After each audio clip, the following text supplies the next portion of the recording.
Hello, everyone. Happy July. Welcome back to the Let'sRun.com Track Talk podcast. Jam-packed episode for you guys this week.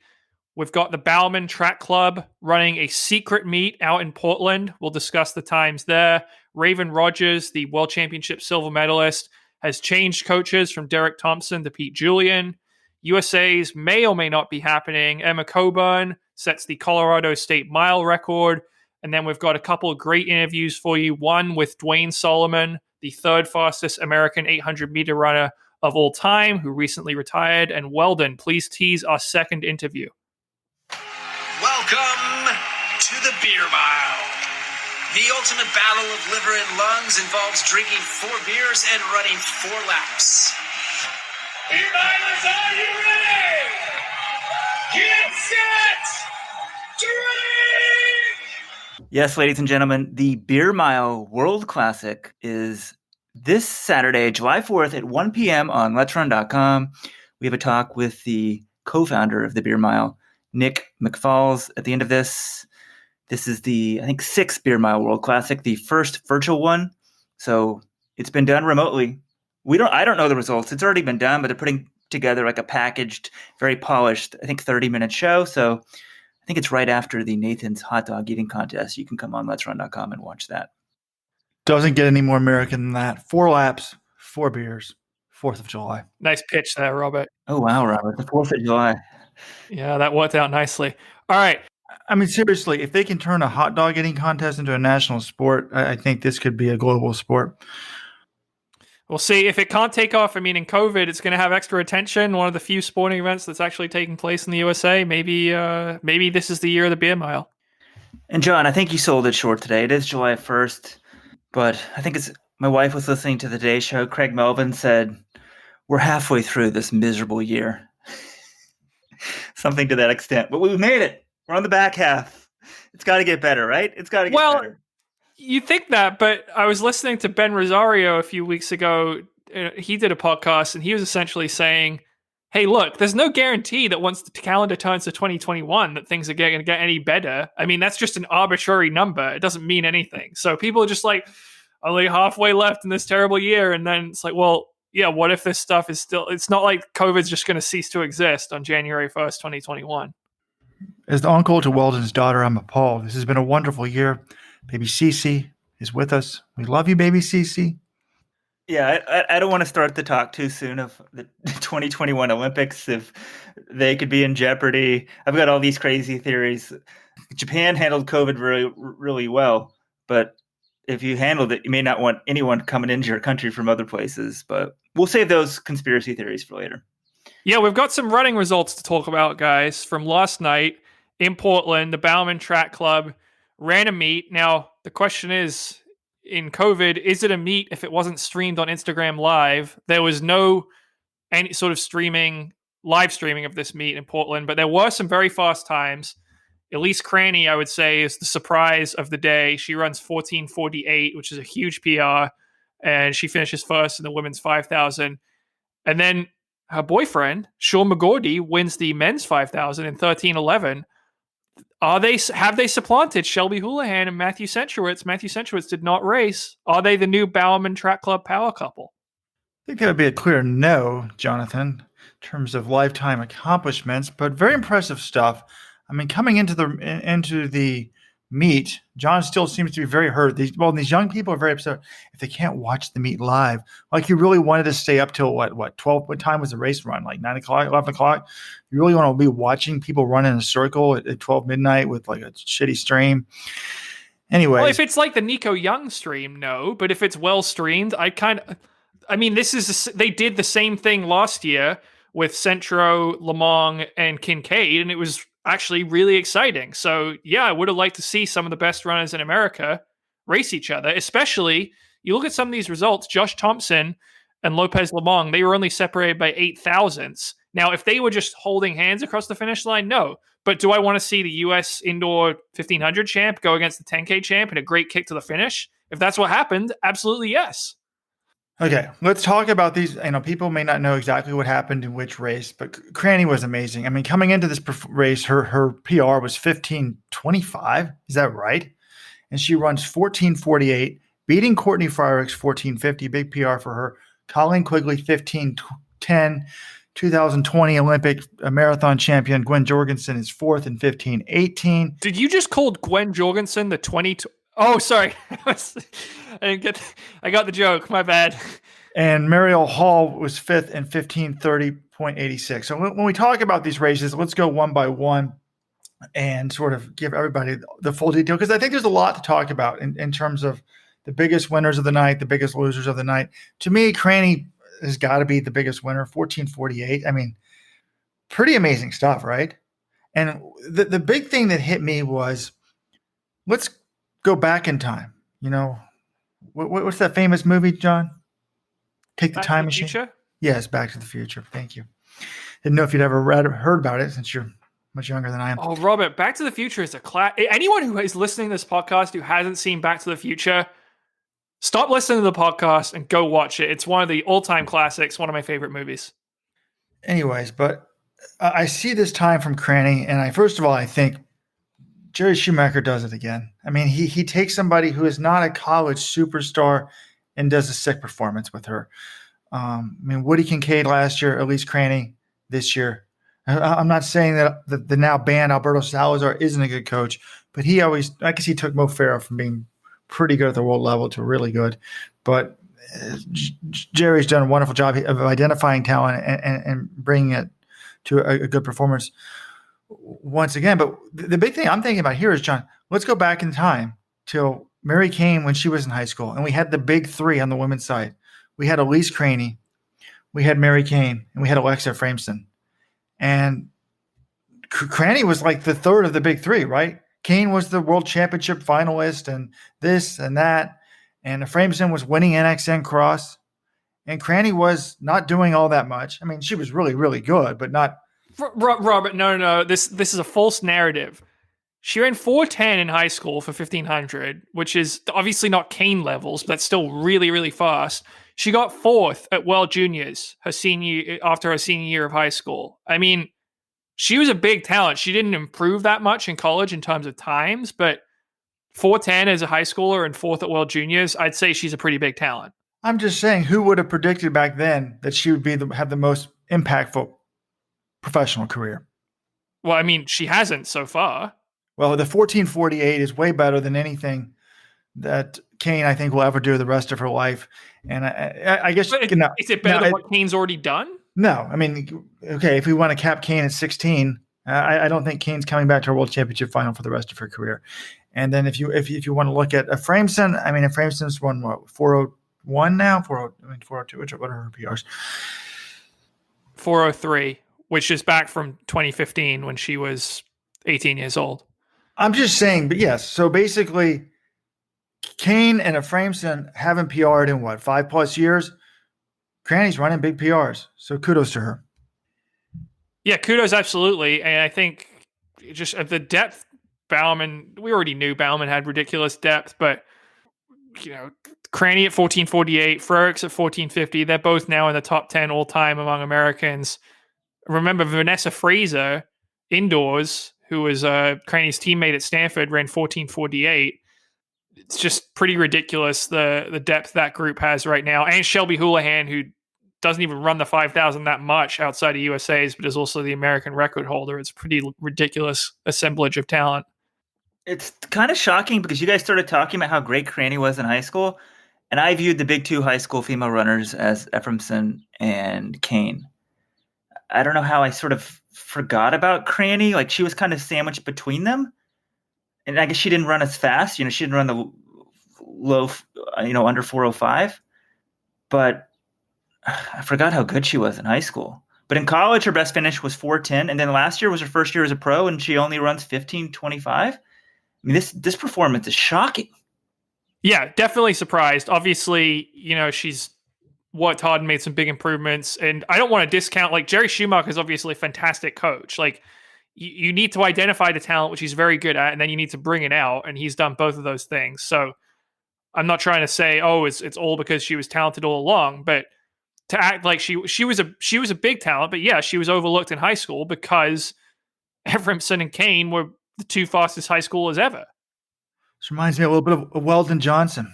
academics of Yale University, maybe the academics of college, prevented him from achieving the greatness that he could have in college. But folks, talent doesn't go away, particularly on the men's side, sometimes on the women's side. And we're seeing that here. The other big thing here from this women's 5,000, guys, we got some other races to get to, is I think Courtney Frerichs is a big winner. John, you probably have the stats as to what she can run. 14:50. First of all, she crushes Colleen Quigley by 20 seconds. This is not a good result for Quigley. I mean, Quigley, I guess 15:10 for her being a steeplechaser is good, but when you're losing to someone in your event by 20 seconds, it's hard to think that you're going to be beating her in the steeplechase anytime soon. But to me, this is very encouraging for Frerichs. I mean, when I think about the women's steeplechase, you've obviously got the 2 medals from America, and then the world record holder be just Chip Coach. And Chip Coach now, she's run 14:39, I think, in the past. But last year, she went out hard in that race. I think only ran 14:47. So 14:50 from 14:47 is not that far off. Am I saying I expect her to challenge Chip Coach for gold? Probably not. But do I think that Emma Coburn can run 14:50? I'm not sure that she can, John. Well, Emma Coburn's pretty fit. I'd say she's probably more of a 1,500 steeple type than a 5K steeple type. Emma Coburn has never actually run a 5,000 as a professional, but she was an NCAA mile champ in college, which is something Frerichs never could have been. So I think they're coming at it from 2 different distances. I think the steeple is a nice, meeting middle ground for the 2 of them. But this would give me hope if I'm Frerichs, I guess Frerichs does have the American record, right, in the steeplechase, and did beat her in that race. But this would give me hope that, I can beat Emma Coburn next year in the Olympics when it matters most.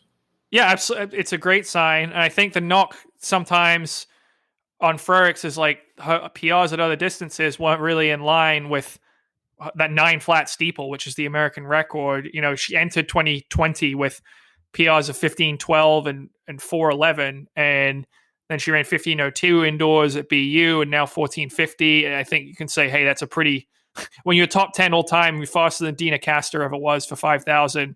It's a pretty legit 5,000 for Courtney Frerichs. And then Quigley, I mean, 15:10, obviously you would want her to be within 20 seconds of Frerichs. That would be nice, but she's also like Coburn. She's coming from a mile type. I would say even more of a miler than Coburn, given that she is the 2019 indoor mile national champion. She beat Shelby Houlihan in that race. And we also know Quigley, I don't know how healthy she was. I mean, we're assuming all these people are totally healthy. She's healthy enough to race, obviously.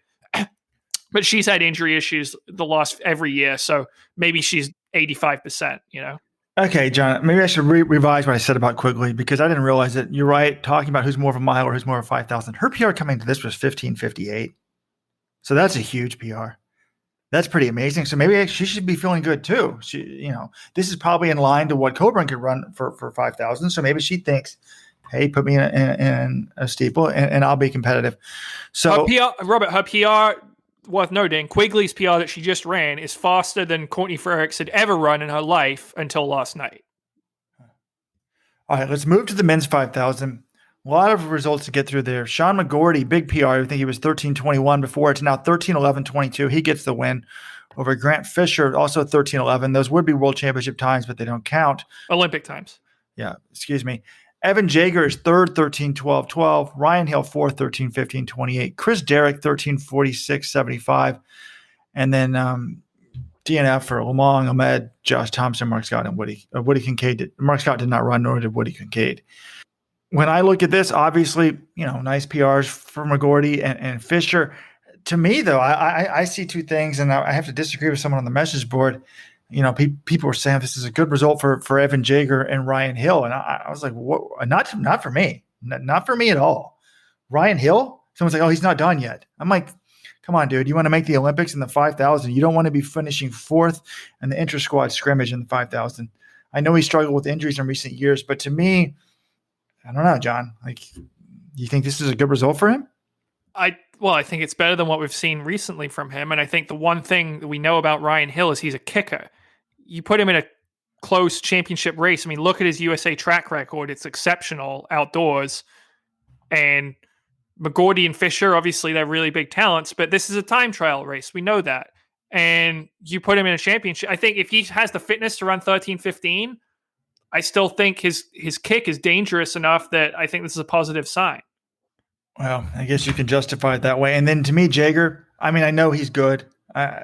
Whatever. 13-12 is not a bad result for him, but to me, I want to see more than this. I think, look, he's already medaled on the world stage. There's one thing that he needs. It's an Olympic gold or World Championship gold. Obviously, the Olympic gold would be much more historic and remembered. But to me, if you're going to be winning Olympic gold, shouldn't you be better than the third best man on the inter-squad scrimmage? But Robert, you need some perspective. He missed his whole last year. He didn't run at all last year, pretty much, right? Right. So to come back and he's in the same shape and this is some BS thing that doesn't matter, like they're not really focused on something. Like he's in the same ballpark. Now, am I mistaken? Was Grant Fisher's PR 13-20 something? How is that possible? Well, he didn't really race much last year after turning pro. And, call it like 13-20 is still pretty darn fast for a college kid. That was 13-29. You need to get in the right races. I mean, but okay, we're analyzing a 13-11 versus a 13-12. Okay, it's nice this time of year. These are like all world leaders because nobody's raced this year. But like those times, big picture, aren't world class unless maybe all the Kenyans, they've quit training. They've all shut down. When we open back up, everyone's out of shape next year. But big picture, okay, these are sort of interesting times.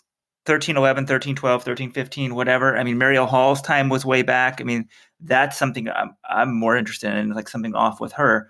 But Cranny, huge performance, huge step up. Everyone else, 13-11, 13-12, like what's the difference? Yeah, I agree with Weldon. Like it's an inter-squad meet in June 30th on a year where no one's racing. Like it doesn't really matter that much. And then it does matter from the point where we see Cranny making a big breakthrough. Some of these breakthroughs, those are real. And yeah, like if you're way off the pace like Marielle Hall, maybe it's a little worrying. But like Jaeger, I don't think what Jaeger runs in this meet isn't going to determine whether he wins Olympic gold. Is he going to be able to outkick Conseslus Kipruto? Is he going to be able to break him? Because that's the only guy that matters about him. He's not going to win until he beats that guy. And that's really the only thing that matters is like, I guess you would argue he needs to be strong enough to drop Kipruto because if he's there with a lap to go, he's screwed. Well, I guess it could be, and if Kipruto's hurt or whatever, then you can win by default. I mean, somebody has to win that race.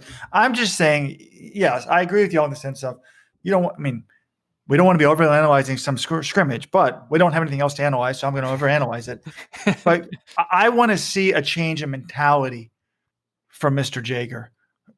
I don't want him like I just feel like, come on, dude, like this is it. This you don't have that many more years left. You should be crushing these guys. You should think these are young college kids. I'm better than them. I ran 13:02 years ago. I mean, how many years ago was that, John? 2014.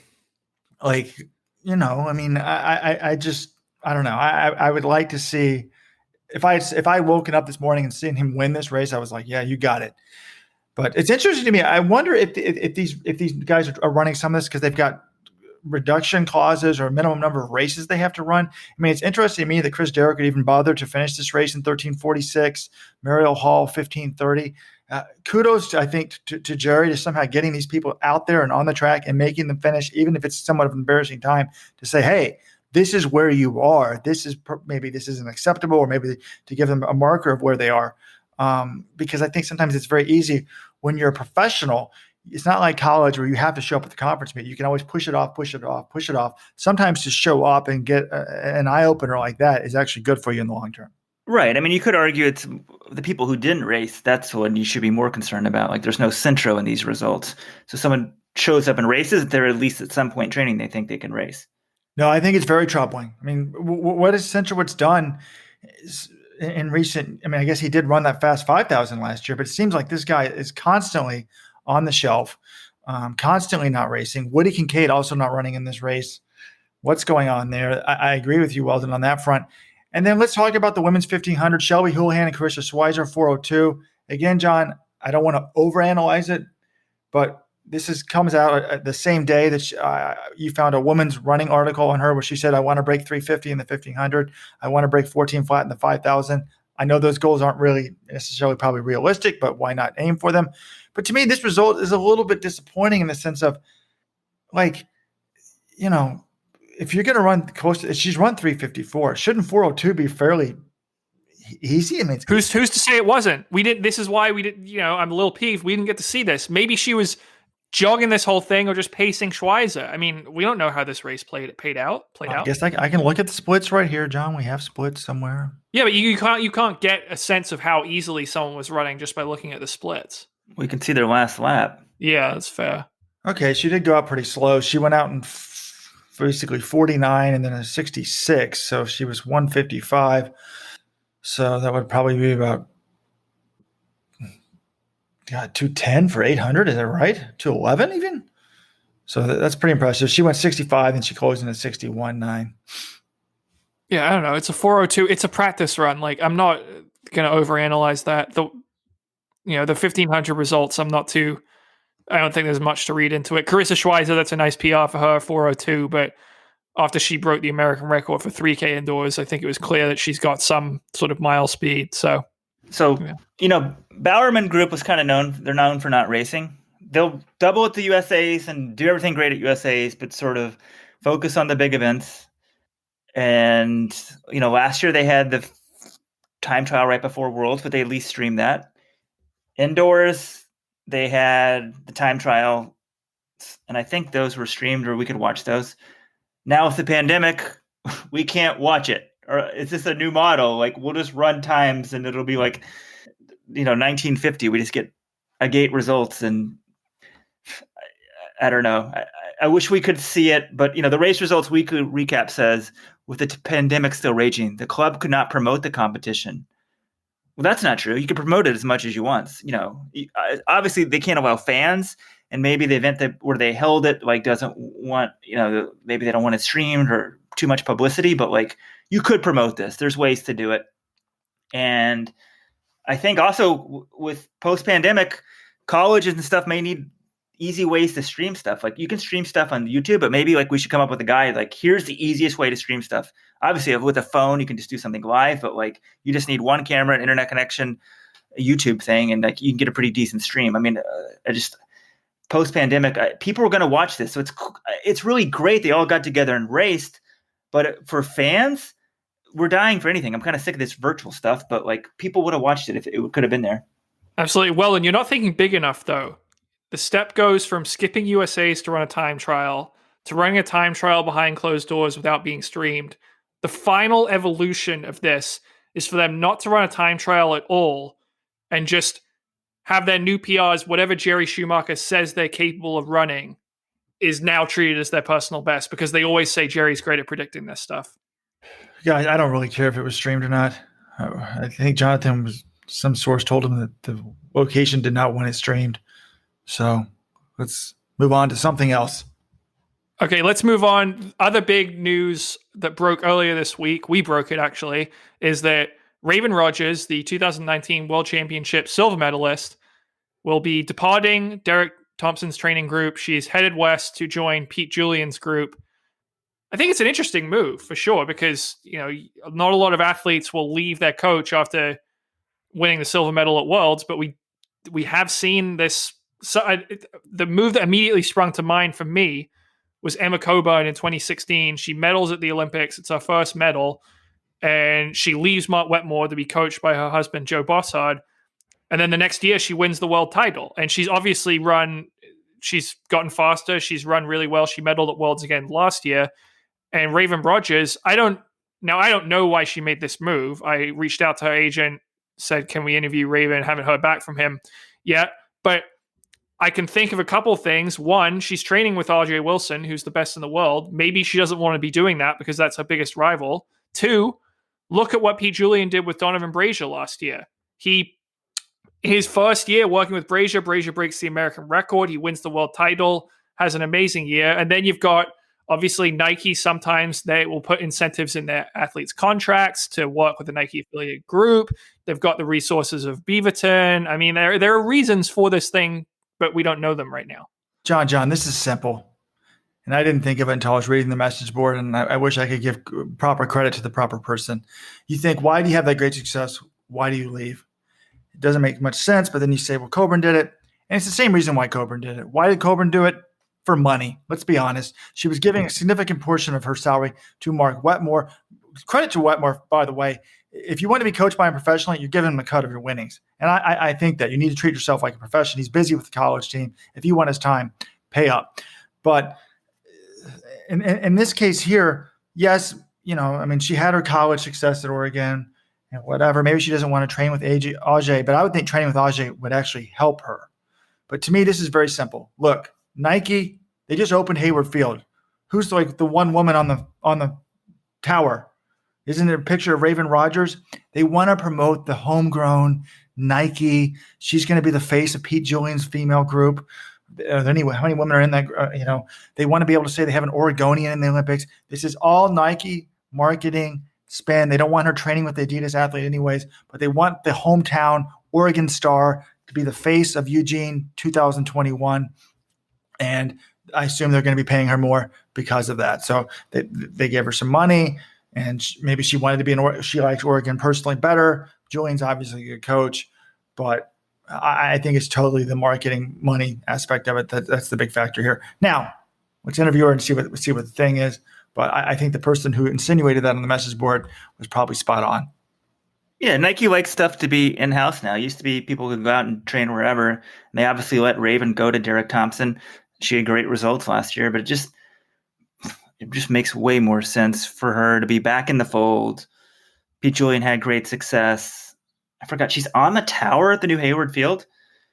Oh man, I just wish we were to meet right now at Hayward and basking. The Olympic trials they'd be over, right? They would have just finished last weekend, yeah. Oh, what a great Olympic trials, man. The house we rented out there was just so great. Having beers at the tent place. Oh man, it was fun. What a great trials, everyone. Oh yeah, it was awesome. I mean, Jonathan and I got to enjoy it. Weldon had to stay home with the baby duties in Connecticut, but we let him stream every once in a while into the house to see how we were throwing back the beers and stuff. Oh, and then there was that one night at the Wild Duck where I found my one true love, and we hit it off. And oh wait, that didn't happen either. Wait, speaking of such, John, remember the clamoring we had for updates on your dating life? Like, I don't think I would call it a clamoring. Actually, we never found that audio, but one of our guests told us that offline. Remember? I need to find that, but like Robert wants more segments. You got any updates? I think we got to finish recording this segment, guys. We got an interview coming up, but let's talk about. I want to talk about what you guys were sort of hinting at. No trials, but USATF comes out now. This was the most qualified press release I've ever seen. Essentially every line was like, "This meet may or may not happen, and we still reserve the right to cancel it at any time." Like they really don't want to get people's hopes up. But at the same time, they did say, hey, we're trying to figure out a way to potentially have an end-of-season championship of some sort. It would either be the weekend of September 13th or September 20th. They don't have a venue set. My guess is Drake would probably be a pretty good option for it. And it's not going to be at Hayward Field because Oregon has banned mass gatherings through the end of September. But they've said, look, it might be a USA's. We might just call it an end of season championship because we don't want to call it a national championship and have people freaking out about getting ready for it. Now, my experience is an off year. Not that many people are crazy to run USA's anyway. Like they should be doing, I wouldn't say they should be doing whatever they can to promote this meet, to have athletes run it because, we don't want people spreading COVID or that sort of taking risks. But I think it's an interesting concept, and I'm glad to finally see after months of silence that USATF is trying to make something happen on this front. How do you guys take in this news?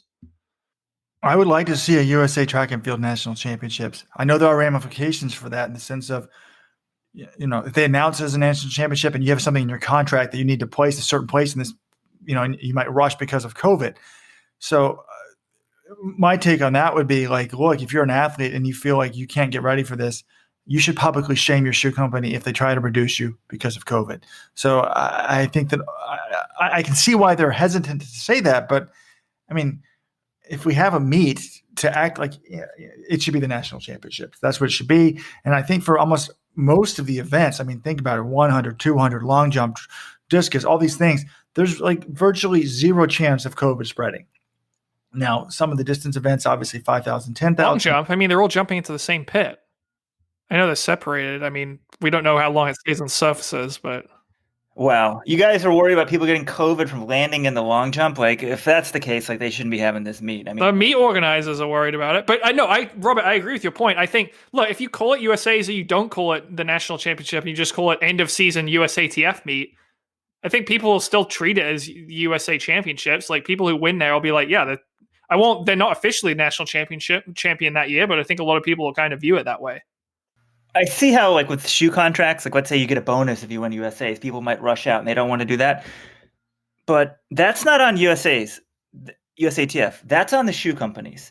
So USATF is the leadership, the big boy, the ones in charge should go to all the shoe companies and say, like, we want you guys all to state publicly, you will not punish anyone, or maybe you can, I guess if you still rewarded them, you could still argue the incentives are there, but like at the very least, you will not get dropped. Nothing will happen for you not showing up with these things. Just sort of, or at least off the record, talk about that stuff, because every other sport is kind of trying to find a way to have stuff. And they're saying, hey, look, if you don't want to compete, we're not going to penalize you, that sort of stuff. So just make it clear, a little leadership from the top, instead of like, it seems like they're just like, we want to have a meet, but we don't want to give the wrong incentives. So I think there's one other step you can take behind the scenes to kind of talk to the shoe companies, the very best. But there's always going to be sort of perverse incentives, because, like, okay, the NBA, you don't want to go to the bubble? Well, you're not going to get paid. So you're still being incentivized to go play. But as a society, sports, the other sports seem to be kind of coming up with ways to try to hold events in a safe manner. Yeah, I agree with you, Weldon. I think there should be amnesty if there's a USATF, USA championship performance-related incentive there. They should be given amnesty if they fail to achieve it, because you've also got to remember, all of these athletes, they're missing out on so many other incentive opportunities, from competing at Olympics or making an Olympic team, from competing at Diamond Leagues, from getting the chance to run fast times this summer. All those things have essentially been taken away. So the shoe companies are saving money in that respect, and that they're not going to have to pay out nearly as much in incentives as a usual year. Where would you guys want to see this meet held if it happens? Well, I was thinking Hayward, but you said no mass events. What that means, you can't even have the athletes there? Like, you could keep the athletes apart.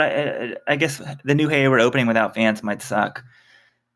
I don't know. And then if you're not going to have it there, I was thinking, before when Texas was opening up, I'm like, maybe you could have a meet in Austin in the fall.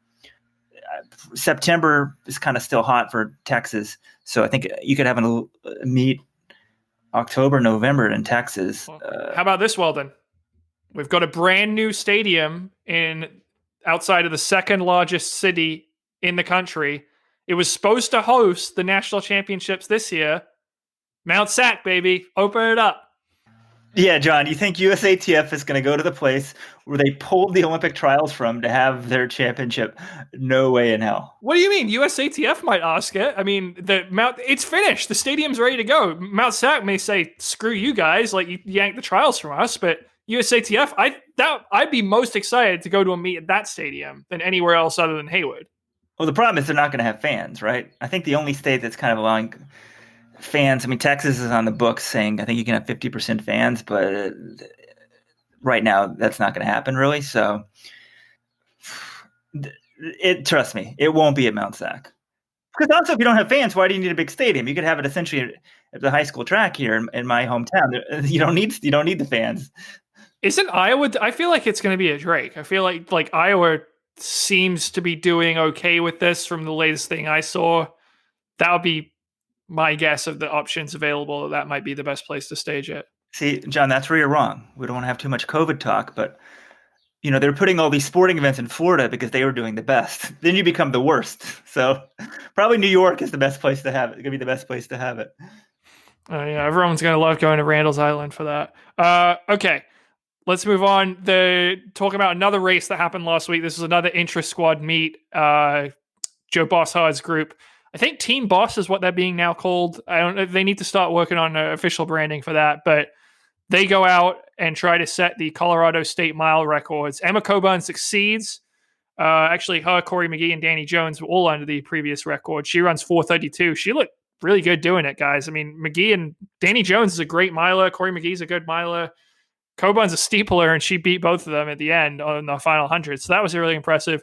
Morgan McDonald fell just short of the state record of 4:01 by Joe Klecker. He ran 4:02. Now, remember these times, this was at 4,500 feet altitude, which I think is probably one of the lower tracks they could find in the state of Colorado. But I enjoyed watching this and thought, Coburn and McDonald, I don't think it's anything to go crazy about, but 4:32 at altitude for Emma Coburn, that's pretty solid.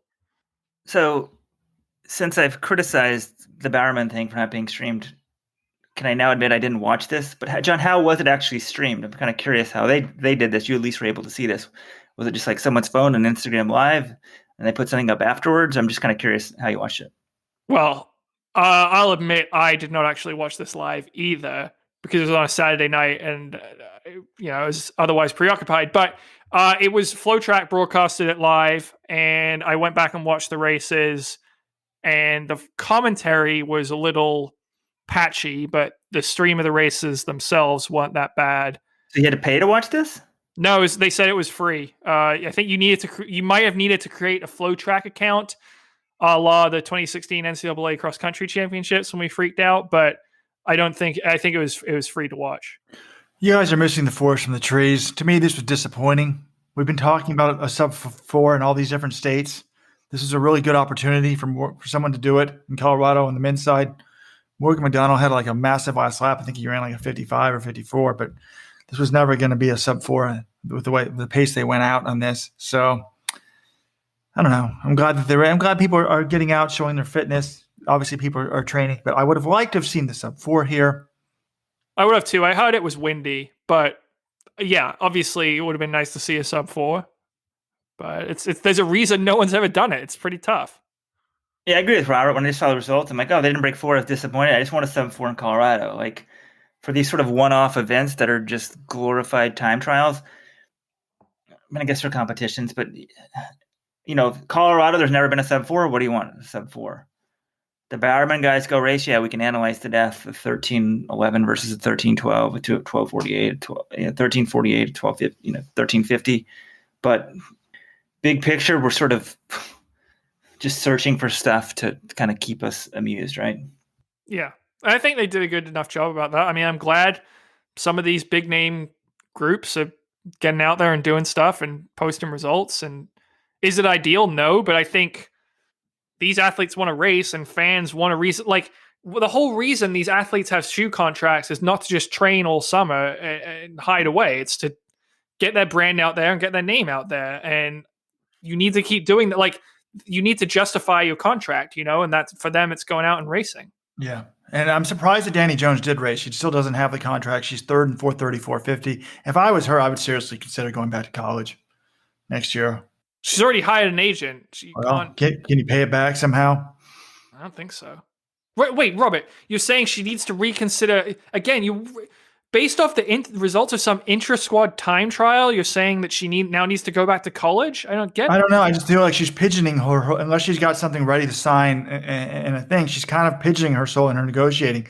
I don't know if I kind of feel like sometimes these companies give people what they think they're worth, but she's kind of pigeoning her whole here by how? She's already joined Team Boss, so that probably rules out Jerry Schumacher. It's clear that she wants to stay in Colorado. So then Nike's not bidding. So why, if you're New Balance or somebody else, would you bid really high for her? And you've already got 2 Team New Balance people beating her in this race. So I'm just saying you're killing your negotiating here in terms of. I mean, she's a 4-time NCAA champion. She's won the NCAAs in cross country, and that's what I'm she's saying. A big talent. If they had the NCAA season, she could have been a complete legend going into the marketing. People may be forgetting about that. So I think they're not going to say, "Oh man, she was only 3rd in this time trial at altitude where we don't know what her training's been like. Oh, the sky is falling." I don't think this is killing her negotiating power at all.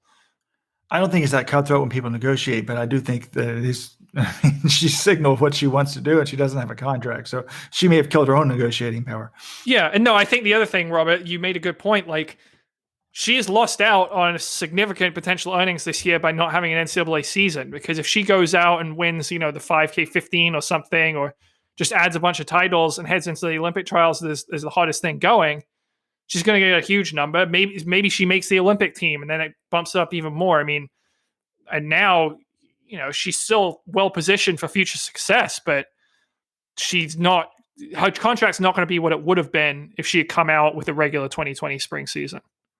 All right, guys, we need to move on. Keep moving on. We've got a lot to get to, and we've got these 2 interviews coming up. But guys, we're what 40, almost 40 minutes into the podcast, and we haven't gotten to the performance of the weekend. No one's even talked about it. John didn't even tease it at the beginning of the show. Axel Vang Christensen has run 14:06 for 5,000 meters and 9:06 for the steeplechase. You may be asking, why am I mentioning this? Because this kid is he's Danish. So that means he's from Denmark, right, John? He's 15 years old. No, it means he's from a breakfast foods manufacturer out in the Midwest. So he's 15-year-old Axel Vang Christensen has run age group world records of 14:06 and 9:06. That's faster than Mr. Ingebrigtsen ran at that age. How crazy good is that, John? Yeah, it's really. I ran for 4 years of college and never got close to 14:06, so it's obviously really fast. I mean, I don't really know what else to say about it. 14:06 is freaking fast for a 15-year-old, and we'll see. Does this mean he's going to be the next Jakob Ingebrigtsen? Who the hell knows? Let's see how the next few years go. But it's really impressive, and congrats. Well, I don't like hyping up young teenage female distance stars. Robert, let's be honest. You do. No, the men's stars, not the females, not the women. And, there's an interesting post on here. Like they're saying, well, look, this guy's got to he's probably definitely undertrained compared to the Ingebrigtsens.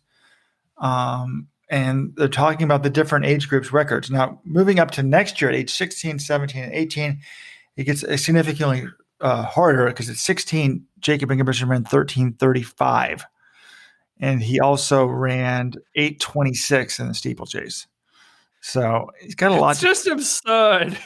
13:35 and 8:26 at 16. That's just nuts.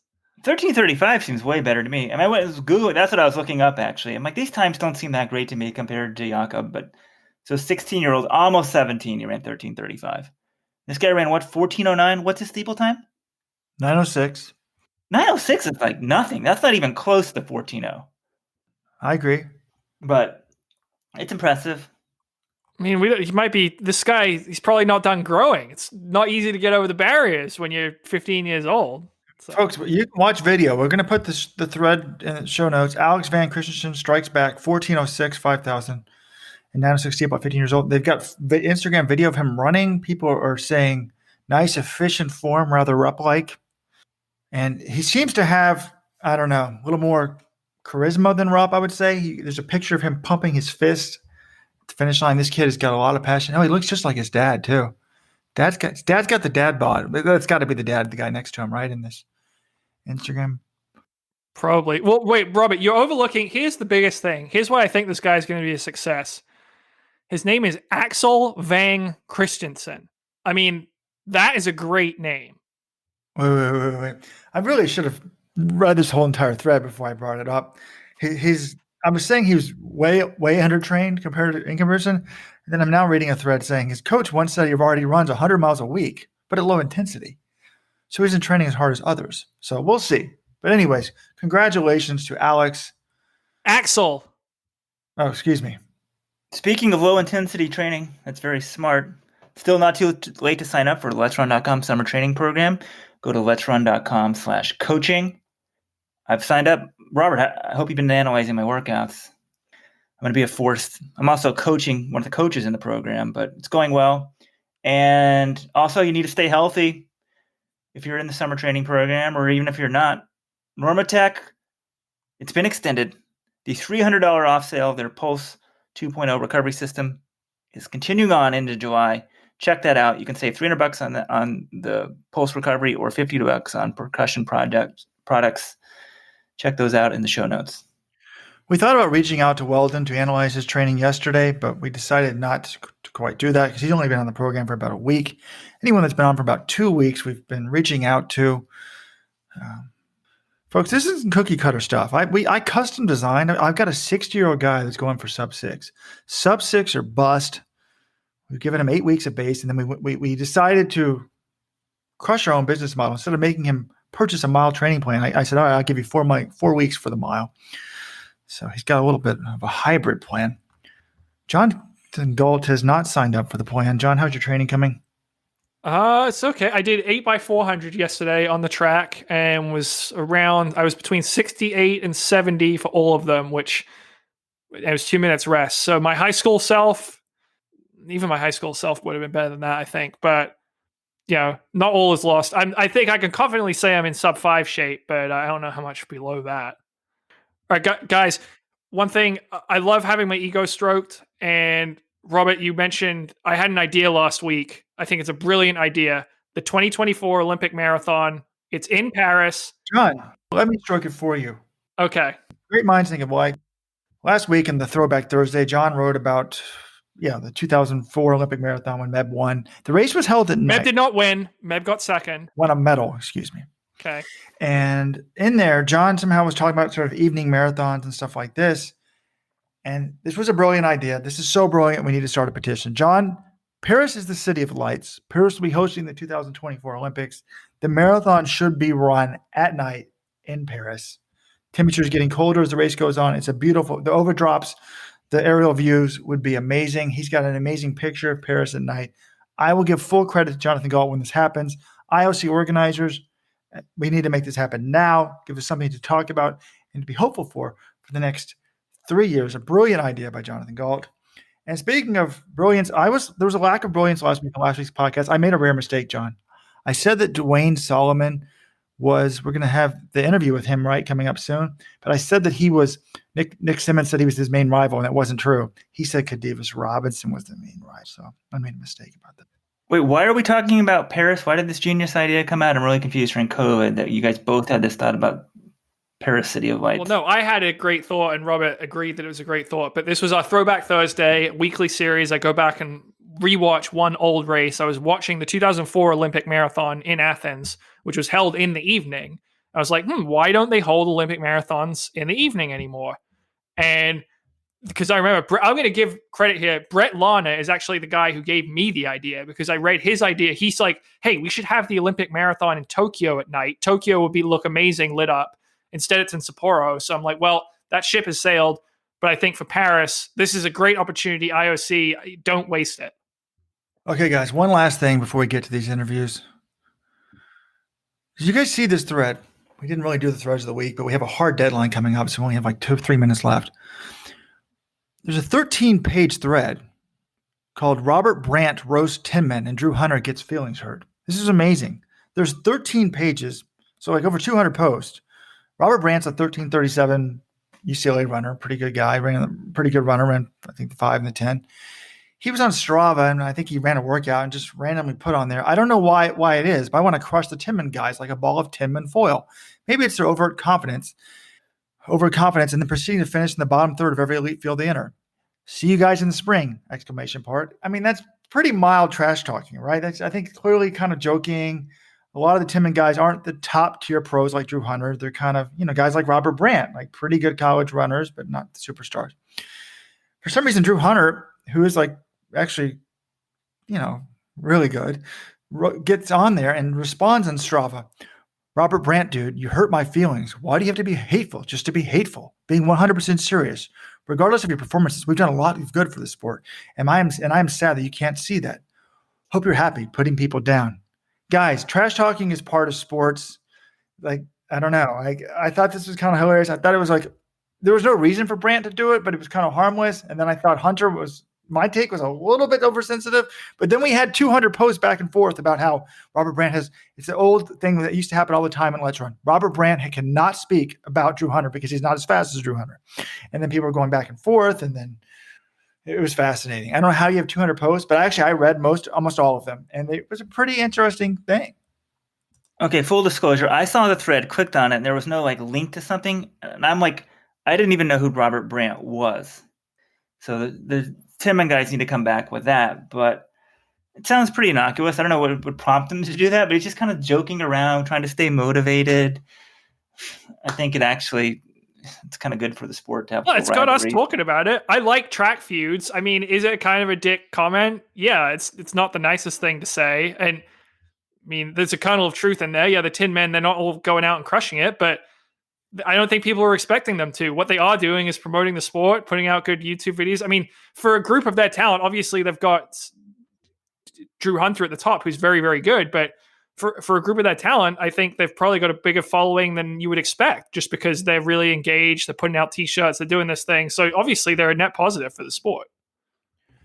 I thought also that seems to be there's some posters who love to go after Tinman, and it means they're probably rival coaches who aren't as good. So I thought originally that's what the thread was, because I didn't know who Robert Brandt was. I feel like Tinman, they get a lot of discussion in the forums. That's a good thing. Absolutely. My favorite on this came from a poster saying, "I wish I was Dave Waddle." One, Robert Brandt is a ballsy racer and really fun to watch. If you don't know him, you paid zero attention to the NCAA for the last 2 years, and I feel bad for you. So that's for you, Walden. Two, Brandt said exactly what everyone was thinking. Tinman Elite is 100% overhyped and full of crap. I'm glad someone called it out and gotten the crowd going a bit for the spring. Drew came up short, blah, blah, blah. Anyways, they're not half as good as they act. So he's siding with Brandt there. But then on 3, he says, however, Drew is absolutely right. True. Drew, Tinman Elite, and Tom have done a lot of good for the sport. I love seeing young athletes and meets wearing logos from elite teams, and I see the hammer and axe everywhere. Every legit high school kid in the country knows Tinman Elite. Not because they're that great at running, but because they're really great at branding, and it's good for the sport. So totally true. Amazing stuff. So, guys, both people can be right. It's just fun. A little trash talking is not going to hurt anybody.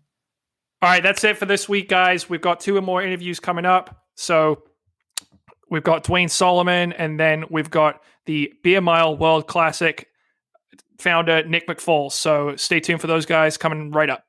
John, give us a little insight of what people are going to hear about Dwayne Solomon. Yeah, it's a really great interview, actually. He talks about his start in the sport. He talks about the Olympic team in 2012 and how that drastically changed his life, including financially. He talks about how much he made on his first contract, which is really interesting. And then he also says something very interesting about Donovan Brazier and the world record towards the end. So definitely stay tuned for that. All right, guys. Beer Mile, Saturday, 1 p.m. on Let'sRun.com. All right, and I am happy to be joined now by 2-time U.S. indoor champion, 2-time U.S. outdoor champion, Dwayne Solomon. He has a 142.82 personal best, which is the 3rd fastest ever by an American. He finished 4th in the greatest 800-meter race ever run in the 2012 Olympics, and he announced his retirement from the sport of track and field on June 20th. Dwayne, thanks so much for joining us on the Let's Run podcast. Hey, man, it's a pleasure, man. I'm just very happy to be here. So, hey, it's a pleasure, man. It's a pleasure. Yeah. Where are you based these days? What have you been up to? Actually, not too long ago, we actually moved to Arizona. So, we're actually in the Phoenix area now. Just wanted to be a little closer to family. All the family's on the West Coast. We were on the East Coast for so long when I was living in Orlando. So, we decided to make the move. And I think once I made that move, I knew, running was going to be over for me for sure. Yeah. When did you move exactly? We moved in May. Yeah, the beginning of May. Yeah. Okay, so pretty recent then. Yeah. How are you liking it out there? I like it, it feels like home again, East Coast was different. I liked it, but I never felt like it was home, So, coming back to this side of the world, I feel at home again. Yeah. And we were messaging, before to set up this interview, and you mentioned that you're actually now in law enforcement academy. And I was wondering, what exactly does that entail? When did you start doing that? When did you sort of make that decision as your next career choice? Man, it was, I was going through a lot of things that I wanted to do. I was looking into being like a firefighter, a police officer, those type of routes. And I actually got into the police down in Orlando. But it kind of wasn't something I wanted to do right away. So ended up not going that route. We came out here and I was talking to my dad, and my dad actually works in the corrections out in Georgia. And, I was trying to pick his brain. And so when I got out here, I wanted to try my luck in that, especially with everything that's going on in the world right now. It's a little dangerous right now to be a police officer. So I'm going to be working in the corrections, in the prisons out here, until I decide if I do want to go on the streets, or maybe, this will be what I want to do, for a while. Yeah. What specific role in the prisons would you have, or are you going after? I'll be an officer, CO2. So eventually, maybe go up to K9 or special teams, something like that, on the special units. I'm a newbie when it comes to this Okay. stuff. Like, what would the job responsibilities entail? Are you guarding cells, or what would you be doing? Yeah, it's pretty much, you're doing it all, you're doing the whole, driving the perimeter of the prisons. You are, you're taking inmates, to medical, you're taking them downtown to medical. Maybe, one of the inmates, they may, be going into birth, and you have to be there with them the entire time. It's a lot of things. It's almost like being a babysitter, so pretty much, you're allowing them to go eat, you're bringing them back, you're doing head counts. It's a lot of different things, so I'll be busy moving around everywhere for sure. Yeah, and you said you're in training for that. When would you actually start on the job? So yeah, I'm in the academy right now. I graduate in the end of July. All right, so 1 month to go. We're talking on June 30th right now. So all right, let's talk a little bit about your running. The reason for this podcast, your announcement a few weeks ago about retiring officially. Now, I say officially because you had only raced actually 3 times since the start of 2017. And I think a lot of people in the track world, they'd see your name pop up in a meet somewhere and they'd be like, oh yeah, there's Dwayne Solomon. Whatever happened to him? And where have you been the last 3 or 4 years? Yeah, to be honest, I've been kind of on and off trying to decide, once you're gone for that long, your mind kind of goes to the point where it's like, am I ready to race? I'm a little nervous to race because it's been so long. So, I got with a coach, that I coached with, because I coached the high school team cross country and track with him. I was an assistant coach. And so he was able to, kind of take me on and I let him know, hey, I want to, go for another Olympic cycle. And he was like, that's awesome, man. Let's do it, And so we got together and I was doing my workouts and my training, and it was very brief. And I got into a race down in Nashville. Totally, I just don't think I was ready. I think that day I ran like 155.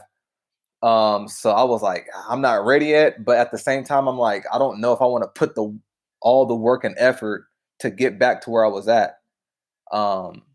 So I think I was in the mental area where I'm like, I think I'm good, Yeah. But I still didn't give up that hope. I was still thinking, I'll try again, but then after the whole Corona hit and all that stuff, I was just like, that's another year. I'll pass. Yeah. But you had been training like for this year, you had been intending to compete in the Olympic trials then? Yeah. Yeah. Oh yeah. Yeah. I was I was getting ready for it, and when the Corona hit, it just kind of messed everything up, and mentally it just kind of took me out of it. Like, let me just go ahead and get on with my life. I don't really have a lot of regrets in running at all that I did. I feel like I did what I wanted to do in the sport. I think the only regret that I had was just not really taking care of, my body, when I needed to, as far as recovery and all that kind of stuff. So if I could have changed anything in my career, I think it would have just been, just getting more work done on my body and just kind of taking care of myself a little better, and making my career a little longer than it could have been probably. Yeah. So I want to go back, to sort of earlier in your career. Now, one of the things you became known for, especially, domestically, was you were a front runner. Yeah. And how did you land upon that style? I think the front running, that must have started, I think it was either my last year of high school, the beginning of college. Because the beginning of high school, I was just a pack runner. I was very, what's the word? Timid. I didn't want to go to the front. I didn't know what I had. So I would just, kind of gauge off everybody. And then in my last year of high school, I started to build, the strength up, and I built the confidence up. And so I decided I was just going to lead races, and I really could race anyway in high school. I could race from the back or the front. I had a nice ending of my race. So I think high school was the first time I actually kind of began with that, and then I took it on to college, and I had pretty good success with it. So it was just one of those ways. Like I trained like that, so I was like, why don't I just race like this, and like I said, it was the only way I knew how to race. Um, all those years, and I felt comfortable doing it. Mm-hmm. Do you remember the first time in a high school race where you kind of decided that was going to be your strategy and identity? If I had to pick, let me see what race did I actually go out. Yeah, you know what? It was actually the first race I actually went out to the front and was just like, let's just go for it. I was a sophomore in high school. It was a invite that we had ran, and I just really went out there with no plan. I was just like, I'm just gonna go out there and I'm just gonna run, and I'll see what happens. And I ended up running like 155, which was like it was like at the time 3-second PR. So for me, I was like, wow, that works. I'm gonna do that all the time now. So it's one of those things where it's like, if it's not broke, don't fix it. And I took that mentality as like, I'm gonna start racing like this, and I'm gonna make this, who I am. And it just kind of, stuck from there. So it was just, it was just the way that I like to race, and I felt comfortable. When you're a front runner, the attention is on you, Yeah. and I'm wondering when you're in that race, are you excited when you're in the front? Are you scared? Are you worried that they're coming for you? What do you feel when you're leading an elite 800-meter race? I think you have all those emotions.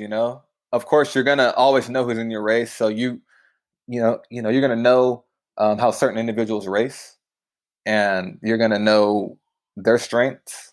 And if you can kind of gauge off of that and know that I know my strengths, I know their strengths, I think I can hold these guys off.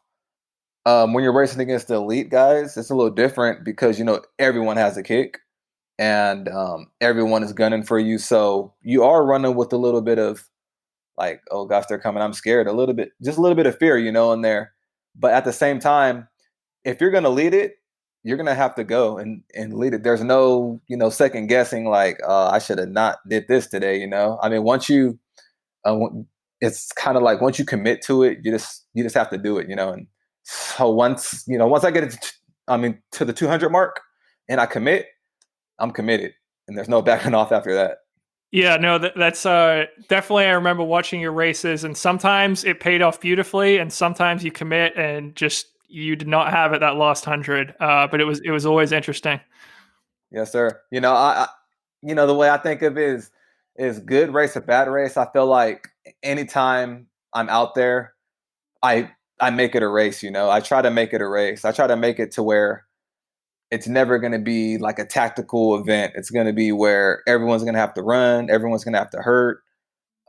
That's just the way I always want it to be. I don't ever want to get out of a race and feel like I have more left. I always want to, get in there and be like, that was everything I had that day. So you said, you always knew who was in your race, who was coming for you. Who was the one guy in your career who you'd be most worried about? You get to 600 to go and you're like, oh man, I know that guy's going to make his move. Mm. If I have to be honest, I would have to say in his prime, Aman. It was Muhammad Aman.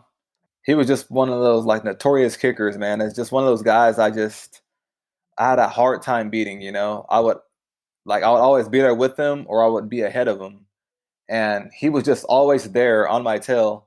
He's one of those guys where in other races internationally, I can open up a gap on these guys, And once I open up that gap, it's very rare they're going to come back to me. With Amon, it's a little different because even when I tried to open that gap on the backstretch, he would immediately answer that move that I would make. When usually, when I make the move on the backstretch, most guys won't answer it because, it's a little too early for them to go. But Amon would answer it, and so when we get to the 600 and he's still there with me, I'm like, now I got to hold this guy off, and he's the kicker.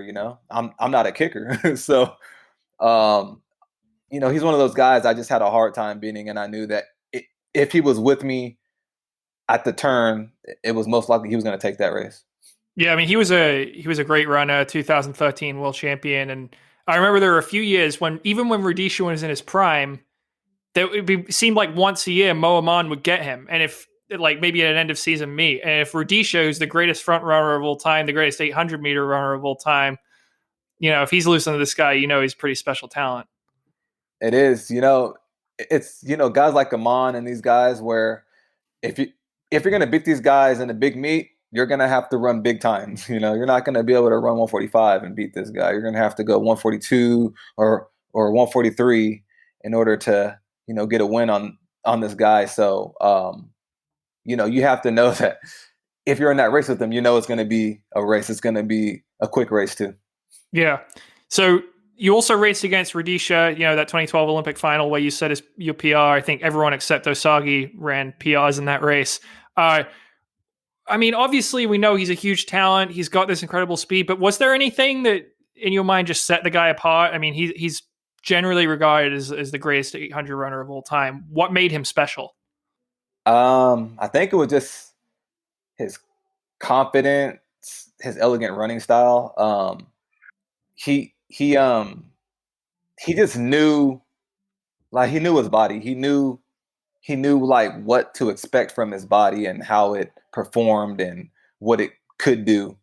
So he was one of those runners who, just knew knew what he can do, and he can pick a day to do it. It wasn't like it was going to be, one of those things where it's like, oh, look, I ran quick today, surprise. I think he knew he wanted to do that in London, and I think he knew that he had it in him to do it. So, he's just one of those, one of the special runners who can, turn it on when he wants to and turn it off when he wants to. And he can make running look easy and effortlessly. So I was watching him through the rounds, and I can tell that he was going to be ready for something big, even then. Yeah. Yeah. It makes me think in track and field, there's no defense. And, in football or basketball, you might be able to come up with a game plan to stop someone like that or limit them. But if he decides he's going to run 140 from the front, there's nothing really you or anyone else can do about it, right? Yeah, there's nothing you can do. And that's why, at the end of that race, I don't think anyone was really, disappointed because of what happened, Now, if it would have been a normal time, 142, 143, then we would have been like, oh man, maybe we could have got him if we were on our best day. That was everyone's best day, So even on our best day, we couldn't beat this guy. So you just have to take it for what it is and know that we were racing greatness that day, and there's no man on earth that would have beat him on that day, even on their best day. Yeah, and you got fourth in that race. You remain the fastest fourth place finisher in any race in history with that time, 1:42.82. So are you? You said you sort of seemed at peace with it because you ran as best as you could. You ran a big PR. Mm-hmm. Now, but you didn't get the medal, and that would have medaled in every other Olympic final. Are you okay with that now, or is there still that twinge like, man, it would have, I wish I had medaled in that race? Yeah, it still hurts to know that I was that close. And only because I went into that race with no real plan. I just made it, and I was like, I have nothing to lose. So just go in there and race. I didn't know if I wanted to race from the front. I didn't know if I wanted to race in the middle. I didn't know what position I was going to be in because I didn't know how everyone else was going to race, because everyone else in that race was good. They were amazing talent. So I didn't really know what was going to happen when the gun went off. And so me coming down the last 100, I felt like I could maybe get that spot, that third spot. But I think what happened early on in that race was I got a little bit indecisive. And when everyone, when the front group made their move on the backstretch, I didn't answer it right away. I kind of waited a little bit because I wasn't confident that I was going to be able to hold that since we were already on a very fast pace. So I'm like, I'll let them go and hopefully they'll come back to me. And, once I got to the 600 mark, I noticed they weren't coming back as quick. So I was like, okay, now I got to start making a move now, and hopefully I can, gain some ground. But I just think I waited a little bit too long, and that possibly, could have cost me a medal. I mean, it seems like the issue there, though, is you were put to answer a question. And that's one of the things that's great about the 800 is it's split seconds decision, positioning, all in 100 seconds. It makes it a fascinating race. But you were put in a situation no one else has really ever been in. Like all the guys, that's uncharted territory, running that fast and then still having to make a move off of it, that sort of thing. I mean, it must just be tough in the moment to have to make that sort of split second decision. It is. It's really it's a thing I've never done before up to that point. I never got to the 600 and 115 and then had to kick off of it. That was it. It was all new to me to have to do that. I'm used to getting to the 600 at 116 and then coming off the turn and then start tying up a little bit. There it was like, oh, I'm here. This is the quickest I've ever ran in my life, and now I have to kick again. So it was definitely different territories. It felt different. It just, yeah. I mean, it was different. It was a different world. I was in a different realm. I was in. I think everybody felt that everybody hit times that they have never hit before. So it brought everybody's bodies to a new territory. Mm-hmm. So I want to go back to your college days at USC. You were coached by Laszlo Tabori, who was a great Hungarian runner of the 1950s. He was actually tied the 1500 meter world record all the way back in 1955. What was it like training under him? Oh man, Laszlo was, he was amazing. He was a very good guy. I think he took to me like very early on. I think he saw, something in me that he loved and liked. So I think I was his main, main athlete, main pupil that he really wanted to put under his wing. And he really wanted me to do everything old school, like kind of how, he did it. And the training that we did was very old school. We did everything like the Eagle method. So it's a lot of repetitions. It's really no rest. Everything's active recovery and just that type of thing. So just being under him and knowing like the history of Laszlo and everything that he's done, and then for him to be coaching me up and really making me a great runner, giving me the confidence and building me up, and having someone there almost like a father figure. It was great to be under him. Yeah, the Eagle system is something I've read about it, and I know I think Kadivus Robinson also used it during his career, but it's always sort of strange to me because it's so different from a lot of other training methods. And I was wondering, like, can you explain it further? Like, what would a typical practice under this system look like for you? Yeah, so Eagle method is, you're doing, type of workouts that a miler would do, as well as you're doing intervals of like sprint workouts, but you're doing a lot of mileage, so in a typical workout, you're going to be doing at least 8 miles of just running, of, pure running. But the Eagle method is almost like it's almost like a ladder, going up and then going back down and then maybe going up again, but you're doing everything at a very high intensity. So, initially, like, I didn't really know what the Eagle method was until I got to Laszlo. And then later on in my career, when I got to Johnny, we kind of kept that same, the same methods, because they all trained under the same umbrella, which made me comfortable because I was already under that already. And, with the Eagle method, sometimes it's hit or miss. It's not for everyone. I can tell you that. I have had a lot of training partners that have tried it, and it's not for everyone. Like everybody's body will not adapt to it, and it is hit or miss as far as when you're racing. Sometimes you can be overworked, or sometimes you'll be just right. So I think that's why you see a lot of my career. It was either hit or miss a lot of times, and when I'm hit and when I'm on, I'm on, and when I'm off, I'm off. So. And are you at the track Like, are there regular easy runs? Do you do long runs, or are you at the track every day into the system? Oh yeah, I mean, no, we're doing long runs. So with our training was like 4 times a week on the track. Rest of the time would be on the road.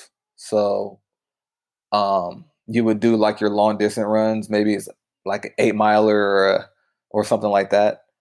So we definitely packed on the mileage and kind of things like that. So I think it made it a little different from other training groups to the point where we were doing a little bit of everything. And when you're on the track, I mean, you said sometimes you do like 8 miles. Is that all continuous? Like, you're just continuing to circle the track and jogging between sort of the reps? So how exactly does that work? Yeah. So with the Eagle Eye method, it's very little rest. So if you run a quarter in 49, you'll jog 100 and then you'll jog 100 back. Do that quarter again, and maybe you'll do 3 sets of 2 or 3 sets of 3. It just kind of depends on what the workout is that day. So, like everything is active rest. So you're jogging in between each interval. You're coming back around, and maybe you have like a half a lap jog. So you're jogging, and then you'll run right into the next interval, which may be on a hard 300 or a 600 or something like that. So you never stop running until the workout's over. So were those sessions draining? They were, you get used to them after a while. I mean, after all the years that I've done it, it was just, very natural to me. But the first couple of years of doing it, yeah, it was definitely, very draining. And days I would have words with Laszlo, and they weren't very nice. Like, I need rest. You're killing me right now. And, there would be times where you just want to dog the work. So he'll tell you to run a time, and like I'll purposely run slow just because I want to make him mad or something. It's just one of those things. Yeah. And he was in his 70s when he was coaching you. Like, did he make you do any other old school stuff? Just as far as like if you wanted to get water, he wouldn't. He would say put a little dab on your tongue and then get back out there. You don't want you to drink. He didn't really want you to go to the bathroom during, workouts. If you're gonna use the bathroom, go before. And if you're in the bathroom for too long, he'll come find you. He'll come find you in the locker room. They're high. And there was a couple of times after intervals, a couple of my buddies, we would go in the locker room and we would just hide in there just to get just a little bit more rest, for the next interval, because we know what's coming up, and we're like, let's just take a minute or two just to rest a minute, man, because I am so tired. And so we would hide in there sometimes. And then other, just like, if we got injuries, he would say, oh, just put ice on it, or, you can run through it. You run through that pain and then it won't hurt anymore. So it was like old school things like that, where like, you don't need medicine. You don't need all this other stuff. You don't need doctors. Your body's going to heal on its own. And I think that's how they do. Yeah, you mentioned that one of your regrets though from your career is that you sort of didn't take recovery or treating your body a little bit more seriously. Do you think it might have had its roots in that sort of system? I don't know. It could have been, I mean, in college, I was always wrapped up like a horse on my leg. I had the shin splints and all that stuff, stress fracture and all that stuff, I think throughout my whole career at SC. And I found a way to just run through it, Every race, every workout, I would take myself up. I would get the right running shoes. I would get the right orthopedics in my shoes and stuff, just to alleviate any pain that was coming. So in college, I was able to, really run through that stuff and make it work. The pro circuit was a little different, just being that it wasn't that same injury anymore. And it was a little bit more intense as a pro. So you eventually turn pro and you link up with Johnny Gray, and that's sort of where you have your most success. He's obviously a legend in the sport, 4-time Olympic finalist, bronze medalist at the Olympic Games in 1992, American record holder for 34 years. What did you learn from him? What were your biggest takeaways from training under Johnny Gray? Man, Johnny, well, I mean, for the beginning, he was so hard to get a hold of. I didn't know how to get a hold of this guy. I really wanted him to coach me like directly out of college, and I just didn't know how to get a hold of him. And when I did, I think we just meshed, so well because he told me what he wanted me to do, what was, what the plan was, what he expected from me, and we just kind of went from there. It blossomed because, like anything that he told me to do, I did it with no questions asked. It didn't matter how hard the workout was. I was going to do it because this is Johnny. This is a guy, who's an icon in the sport. And it's someone that I really wanted to be under. So knowing that, he's been there before, he's been at the highest level and the best. I knew in order to get to where I wanted to be, I needed to be with the best. And I knew that he was the best. So I needed him to guide me to that. And being under him brought the confidence that I needed. So you made the World Championship team while you were still in college at USC in 2007, and then the next few years, you're on the scene, but your big breakthrough doesn't come until 2012 when you go from your PR entering the year was 1:45:23, and then you end up running that 1:42 in the Olympic final. So PR by almost 3 seconds, which is a lot when you're already in the 140s. How do you explain that? Like what contributed to your breakout season that year? I mean, to be honest, I can't even tell you what changed. My workouts were always how they were. In 2010, 2011, my workouts were amazing. They never translated into my races, and I could never figure out why. Me and Johnny would be like, "You're doing these workouts, and they're crazy workouts. I've never seen anybody do these type of workouts, but yet your times are not converting to what you do in the workouts." And I didn't understand what was going on. Even leading into the trials in 12, I was still tying up in the last 100 and only run 145. So even going into the trials, I was still unconfident that I could even make it to the line, But I think the difference that year was that I got in the weight room the whole year of 2012, and I put on like 10 pounds of muscle, which I've never been in the weight room in my whole career before that. So I think that probably could have played a role in me being able to, hold my composure and have the strength. So yeah, this happened 2012. You were 27 years old, which is not old, but for an 800-meter runner to make that jump, it's sort of on the older side.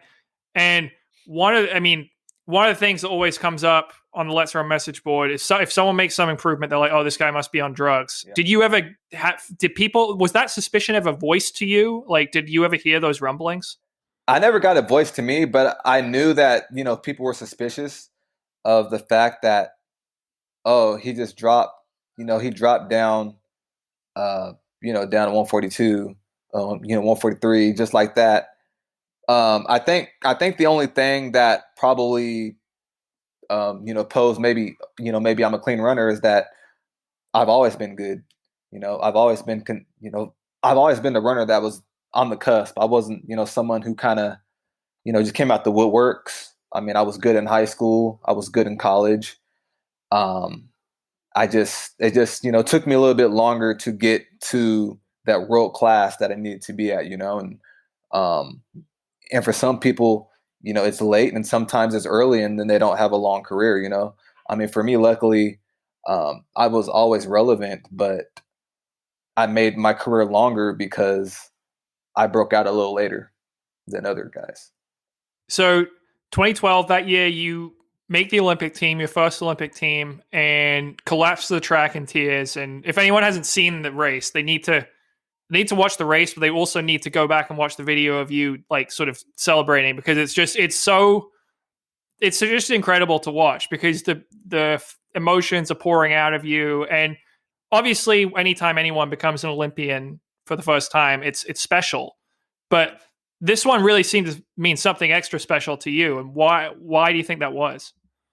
I think it was just all of the pressure that I had on myself and everyone else had on me. I mean, like even before the call room, I had guys that I looked up to who were like, "You're going to make this team." I had Legat actually come up to me before I went in the tent and was like, I know you're going to make this team. I know you're going to make this team, Solomon. I believe in you. I had LaShawn Merritt even come up to me and tell me, hey, you got this, man. I know you're going to make this team. So I have all these, all these guys that I look up to, and they're in my corner. And I'm saying, like, what do they see in me that I don't see in myself, I mean, did they not watch me last race in Canada where I only ran 145? I don't have the A standard yet. How do they see this in me, So I had a lot of pressure on myself, only because I was also looking back at '08 when I just missed the team, and that one hurt. And I was telling myself, even before I got to the trials in 2012, I said, if I don't make this team this year, I'm most likely gonna end this run. I'm gonna stop. I can't keep living like this. I wasn't making a lot of money. My contract wasn't that big at the time. So I was a struggling athlete, and I needed to either make a change. If I wasn't, it wasn't gonna be running, I was gonna have to do something where I can actually make some real money, and that was a viable option for me. So this race had it had my livelihood on the line pretty much. How much were you making before the trials? Before the trials, I signed. Well, okay, my first contract I signed was no more than 20,000.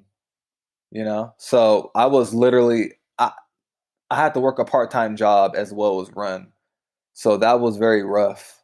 As trying to manage the time to work and even to get off of work to go to the trials. So I think a couple of weeks before the trials, I quit my job. I was working at Abercrombie. I quit that job just so I can, go out there and be out there for that week, because they weren't going to let me off for that long. So I said, you know what? I quit. This is more important, and and the rest is history after that. Yeah, that's betting on yourself right there. It is. So wait, how much the next year you've run 142, you're in Olympic finals? How much does your contract jump up that next year? Man, my contract.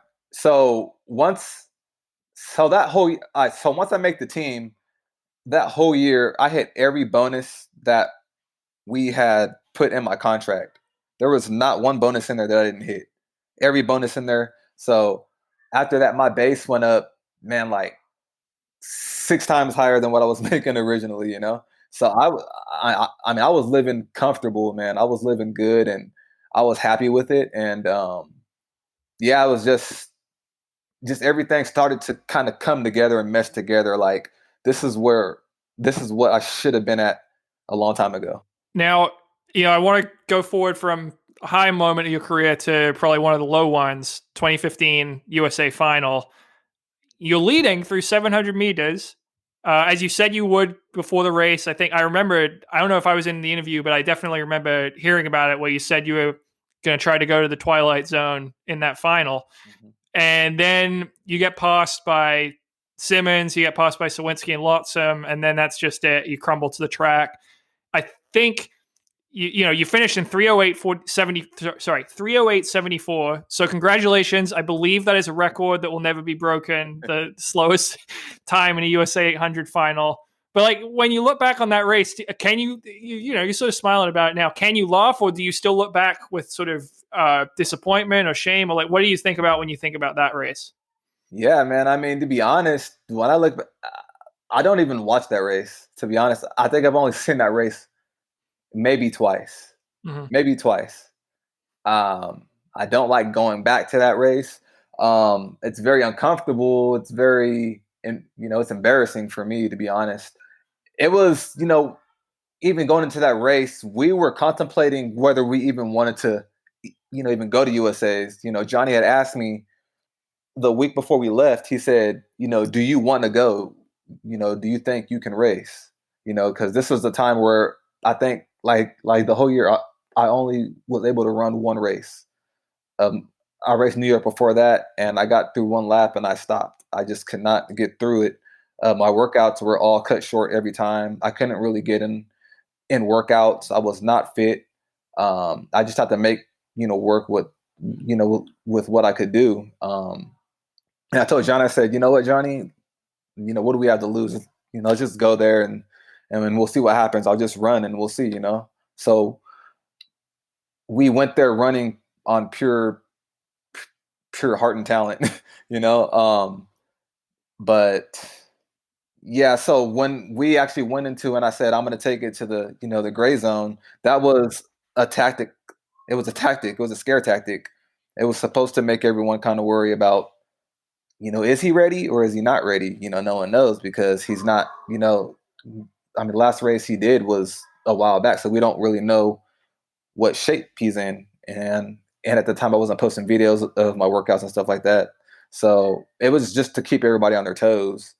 But deep down, I knew that I wasn't ready for that race. Do you think? I mean, if you could go back, would you run it differently, or would you try to use the same strategy? Yeah. I would definitely run a little more conserved. It wasn't my plan to take it out that way. If I could have chose my own race plan, it would have been to race a little more conservative, maybe the first lap in 51, and then I would have been able to kind of pick up on the backstretch. And I think I could have easily made that team if I would have just ran a conservative race. Winning time was like 144 or something like that, I think, by Nick. And then the other 144, 53. And then 145. Yeah. 145.35 was Asloxon. He made the team in third. And actually ended up Clayton Murphy technically made the team 145.59 in fourth because Nick declined his spot. Yeah. And see, I think I opened up with that at Mount Sac that year, or I ran at 600, but I mean 145 for me was just a like an opening race for me would be that type of time. So I knew after the race, I knew that I was just thinking to myself, like, why can't I just ran a different race?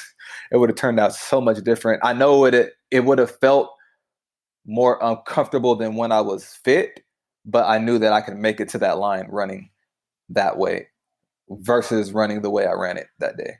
Yeah. And then, after that, there was a big break between USAs and Worlds that year. So you would have had 2 more months to get in shape for maybe one more run at it. And then next year, the trials, I mean, we don't need to dive into humongous detail about this. I think, people, if they read about it, essentially, you had the lead, you let up early, it was a rookie mistake. But that's one you now, unfortunately, you have to live with it because that was sort of your last major race, last major meet. Like, this is how difficult is that to live with? That was sort of your last chance at the Olympics, your last chance to do something big, and it ended because you made this rookie mistake. Yeah. That one sucked more than any other year. That one was the one where I knew that it was mine. It was my own loss. Like I caused myself to not make that team, even not being at my 100%. I could have made that team and I should have made that team. But I got too confident and, my competitors, I didn't really take them seriously how I should have. And, it cost me in the end, I was, really the whole time I was thinking about what I was going to do in the semis. I was like, how can I save up enough to, get ready for the semis and the finals. So my mind was already not even on that race that day. I'm already looking ahead at the next race. And I think that was a mistake on my part of, trying to look ahead. I mean, yeah, it's a sliding doors moment because Charles Jock beat you out for the final spot to advance by 1,000th of a second or a few thousandths. And he ends up getting the third spot on the team against all odds, which is just, it's very interesting to think about how does that all play out if he doesn't make it through. Do you get that third spot? Does someone else get it? It's just a really interesting what if. Yeah, I mean that was definitely some, and that was one of the things I was thinking about. I was like, wow, would Jock beat me out for the last spot? And it just so happens he's the one that makes the team as well. So you're thinking like, could that have been me? So I want to do a couple quick hitters here before I let you go. Favorite place to race? I would say Monaco. We like Monaco. Why? It's a magical track, man. I feel like if you go there, the sky is the limit, I think everyone, I mean, everyone who runs there, they run fast. It's I don't know what it is. It's something magical about that track that when you run there, you feel like you're gonna run fast. Well, yeah, you did. You got a PR there in 2012, and then you won the Monaco Diamond League in 2013. One of the few Americans to win it. Well, not as rare anymore with Donovan Brazier, but back then Yeah. it was pretty impressive. Yeah. Favorite person to race against? My favorite person to race against? Who was my favorite person to race against? If I had to pick one, who's my favorite person to race against? I'll probably say Sawinski. Sawinski's a good guy, man. I like him. We raced a lot over the years, and he's just he's a genuine guy. He always keeps me on my toes. So whenever I'm in a race with him, it's always a race. I would say say either him or Nick, but with me and Nick, it's a little different there. I'd really only want to race him at the big ones. I don't want to race him every week. What about favorite runner to watch now? Favorite runner to watch now? In any event? Yeah, any event. Whew. Let me see. Who's my favorite runner to watch? I haven't really watched a lot lately. I'm really interested to see what Donovan's going to do. I kind of want to see what he can do in the mile as well, 1,500 and stuff like that. Because I know eventually he's going to break the world record in 800. But I would love to see what this guy can do at the higher distances, to see if he can kind of be one of those dual athletes who can go and win an 800 and a 15 if the schedule permits. Wow, so you're just casually dropping in that, I know he's going to break the world record. That's a big statement to make. What makes you so sure? That's a given. If you see how this guy's been racing and how comfortable he looks, he almost looks as easy as how Caster Semenya looks when she's running the 800. It looks like she's holding back and only giving you just enough, I know he has a lot more in the tank because he, when he broke the American record, he didn't even do it from the front. So just imagine if he had a rabbit and he went through at like a 49 low to 48 high, and just see him bring it back. I see it happening.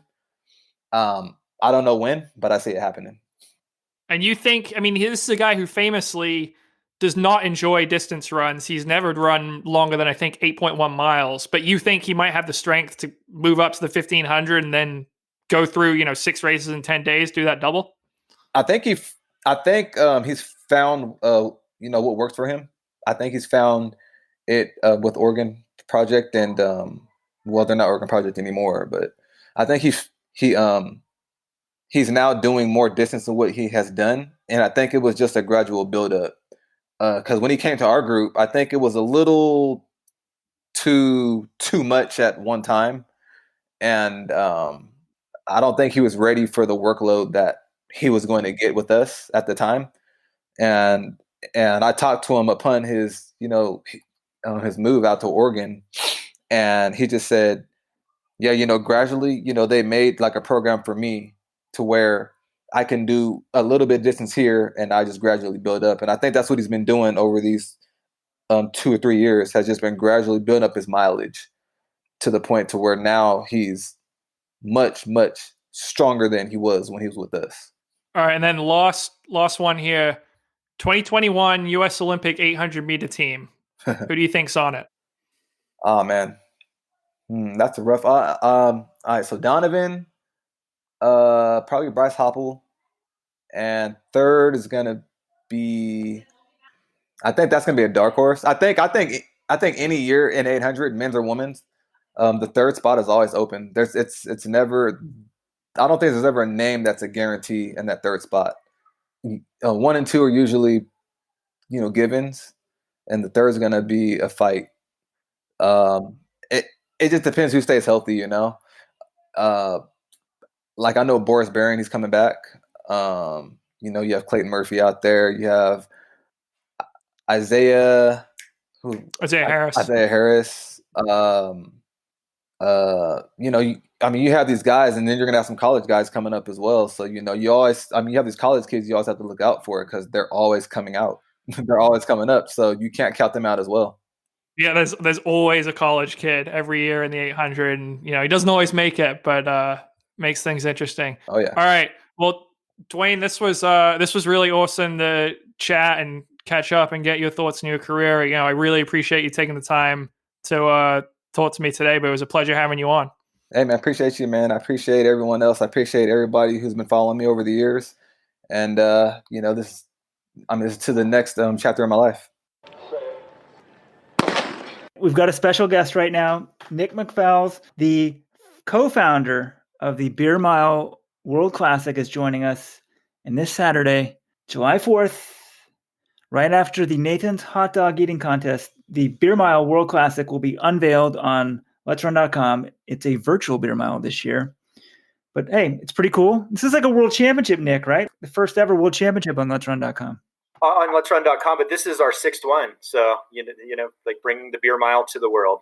That's our motto. The Beer Mile World Classic, I guess, started in, 2015? And the thing about the beer mile, and this year we're virtual, but that's how all beer miles kind of were before we did public ones. FlowTrack obviously had theirs, and ours started right around the same time. And before, people would just go to the track with their friends and run a beer mile, record it, send it into beermile.com and get graded. So this isn't much different than what life was like before the public beer miles started. So it's a kind of a tip to the history of the beer mile. Maybe we're getting too big picture. Basics of a beer mile. Explain it. 4 beers, 4 laps. So let's just talk about the biggest things. Obviously, it's a mile, so it's 4 laps plus 10 meters. Then that 10 meters is important because that's where you drink your beer. That extra 9.3x meters. And that's called the chug zone. And so every ounce of liquid that you consume has to be in that chug zone. So you start the race with a beer, and you start every subsequent lap with a beer. So that's what kind of separates like a great runner from a great beer miler, is what happens in that 40 meters of running or walking, and how fast they can process that beer and how fast they can run with the beer in their stomach. So rule 1 is it's a mile. There's a chug zone that people drink their beer. But the other thing that factors in is that you can't have a reversal, which means like the beer comes back up. So we penalize that. And so that means vomiting for the uninformed. So I think we have to watch what we kind of say. We're trying to, appeal to a wider crowd, but yeah. So vomiting, yes. If you vomit, you have to run an extra lap, and that'll take you out of the race. These races are usually, both, all the medalists are within, 10 seconds or so. So that'll put you out. It's almost like a disqualification at this level. So let's talk a little bit about this year's event. You guys were going to have an in-person event as you always do, and then COVID-19 upended the world and the beer miles as well. So how did you guys pivot to having this virtual event? It seems like it is one event that you can hold virtually, but yeah, I think a light went off. We were watching the Swedish beer mile team, is like one of the up and coming teams that they're always a threat. They're always on the podium and they're always a threat to win. And they were doing beer miles through the early parts, and Sweden's rules were a little bit more lax. And things were starting to loosen up around the world, and the light bulb went off and said, we could do this. How do we do it? And when do we want to do it? And we knew July 4th would be a good day to have it, just because of the hot dog eating contest. And it's a time when a lot of Americans take some time out. But we are a worldwide sport, and having 4th of July on a Saturday just made sense for us to do it. So we had to just kind of figure out, how do we get everyone in? How do we spread the word?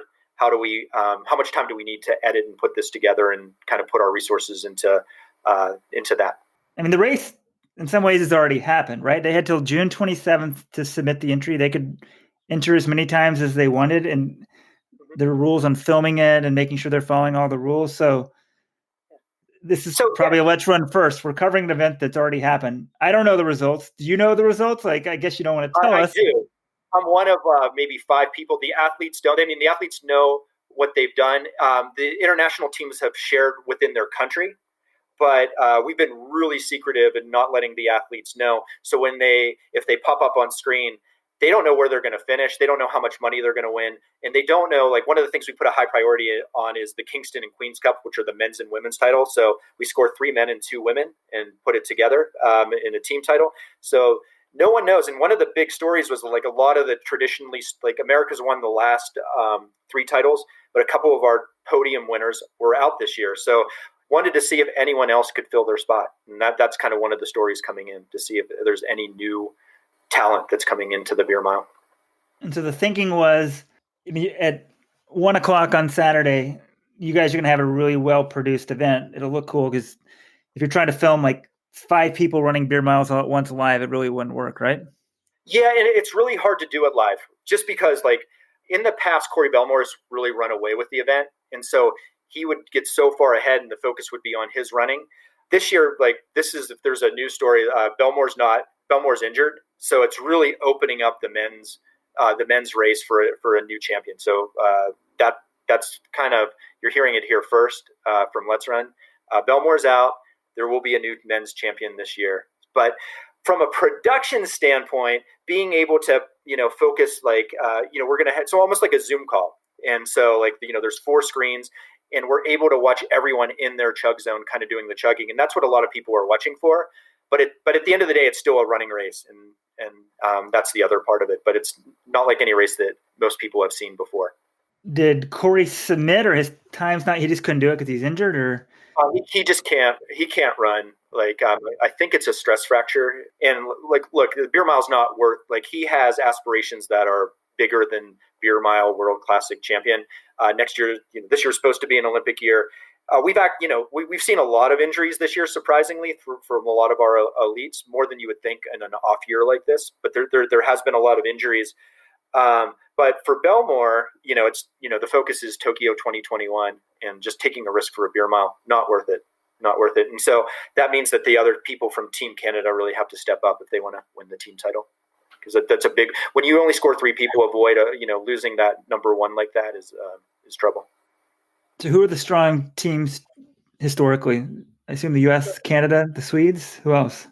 In Australia. So our original Beer Mile World Classic, we called it the Beer Mile of the Century. Is the first time, the sub 5-minute beer milers got together, and that was Josh Harris from Australia, Nielsen, who was the first under 5, and Lewis Kent, who eventually won the event.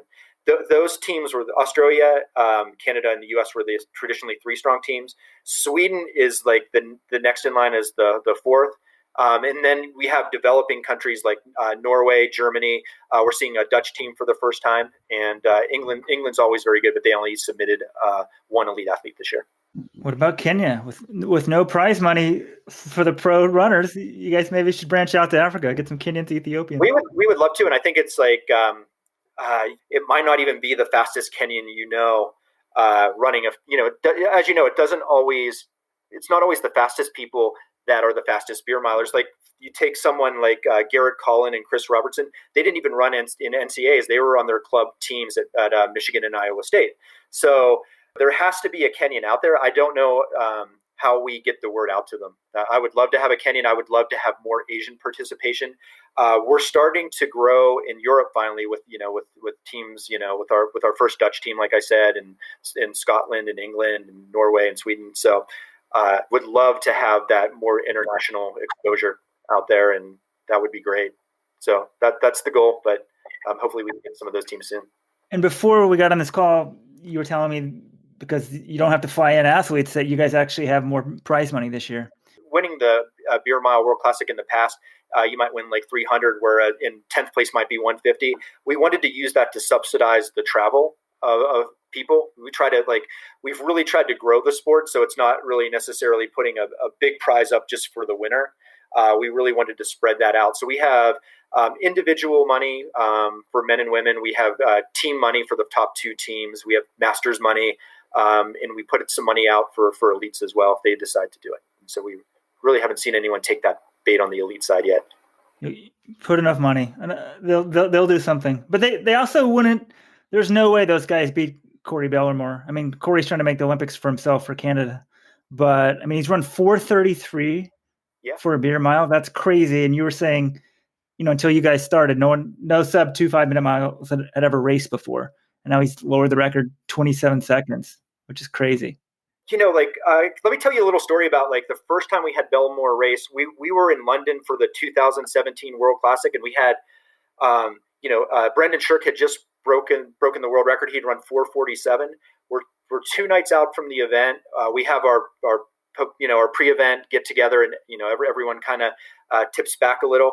I woke up the next morning to find out that Belmore had broken the world record. And as a meet director, you're kind of promoting, you have the world record holder, and there's a guy in Windsor, Canada that just destroyed it. He had taken the world record from 4:47 to 4:39, and no one else has run under 4:40. And that's kind of the mad, if you think it's kind of compare it to a 350 mile, it's just a kind of a magical barrier.